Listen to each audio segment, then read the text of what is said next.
Les deux frères et le mystère intergalactique. Dans une petite ville où le soleil semblait briller à contre-cœur, vivaient deux frères, Jules et Mathis. Leur enfance n'avait rien d'un conte de fées. Leur père, un homme distant et imprévisible, était souvent plongé dans ses propres pensées, tandis que leur mère travaillait sans relâche pour joindre les deux bouts. Les éclats de voix résonnaient souvent dans leur maison, et les garçons trouvaient refuge l'un dans l'autre, tissant un lien indéfectible. Un jour, contre toute attente, leur père leur annonçait une surprise. Ils partiraient en vacances à la montagne. On en avait besoin. Et moi aussi, disait-il d'une voix étrangement douce. Jules et Mathis étaient méfiants, mais l'idée de s'échapper, même brièvement, les remplissait d'espoir. La montagne et la disparition.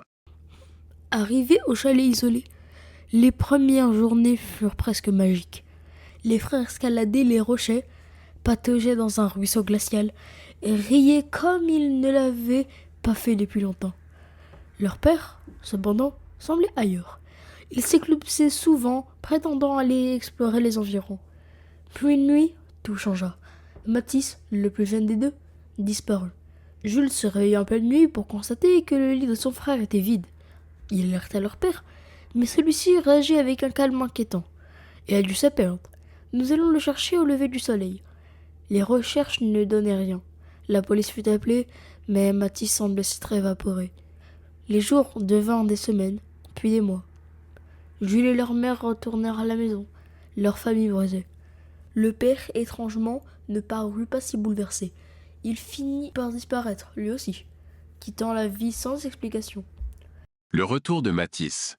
5 ans plus tard, alors que Jules venait tout juste de souffler ses 20 bougies, un événement extraordinaire bouleversa son quotidien. Alors qu'il sortait les poubelles, une lumière vive illumina le ciel, suivie d'un grondement assourdissant. Une silhouette émergea de la lumière. C'était Matisse. Il n'était plus le même, plus grand, plus musclé. Il avait un regard étrange, presque luminescent. Jules, dit-il d'une voix qui tremblait d'émotion, je suis revenu. Jules n'en croyait pas ses yeux. Après un moment de stupeur, il serra son frère dans les bras. Où étais-tu demanda-t-il. Matisse expliqua l'impensable. Il avait été enlevé par des extraterrestres. Ces créatures, disait-il, avaient étudié son comportement, ses émotions et son corps. Mais ce n'étaient pas des monstres. Ils semblaient fascinés par l'humanité. Il ajouta que, dans les dernières semaines de sa captivité, il avait découvert une vérité terrifiante. Leur propre père était l'un de ces extraterrestres.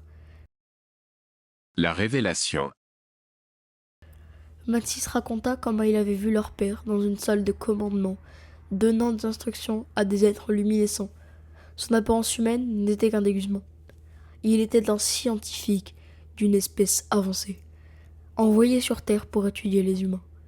Il m'a enlevé pour en apprendre plus, confia Mathis, la voix pleine de douleur. Mais il m'a aussi laissé partir parce qu'il savait que je devais retrouver ma famille.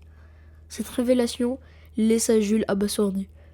Leur père, un extraterrestre, tout cela semblait fou, mais en regardant dans les yeux de son frère, il sut que c'était la vérité. L'adieu final. Quelques semaines plus tard, un événement tout aussi étrange se produisit. Une autre lumière, plus vive que jamais, illumina le ciel peu près de chez eux. Leur père réapparut, cette fois sous sa véritable forme. Une créature élancée, avec une peau iridescente et des yeux brillants comme des étoiles. Je suis venu pour vous dire au revoir, annonça-t-il d'une voix qui résonnait directement dans leur esprit. Mathis, je suis désolé pour ce que je t'ai fait. Jules, prends soin de ton frère. Mon devoir ici est terminé. Alors que les garçons ne puissent protester ou poser davantage de questions, il se tourna vers la lumière. Je dois continuer mon voyage, l'univers est vaste. Il y a un temps à apprendre. Et juste comme cela, il disparut, les laissant seuls sous le ciel étoilé. Épilogue. Jules et Mathis reconstruirent leur vie, marquée par ces révélations extraordinaires. Malgré la douleur, ils trouvèrent du réconfort dans le fait que leur père, bien qu'il n'ait jamais vraiment été humain, avait agi par curiosité et non par cruauté. Ensemble, ils décidèrent de vivre pleinement, portant en eux le mystère de ceux qu'ils avaient vécus. Et parfois, la nuit, quand le ciel était clair, ils levaient les yeux vers les étoiles, se demandant sur quelle planète leur père continuait ses études du cosmos intergalactique.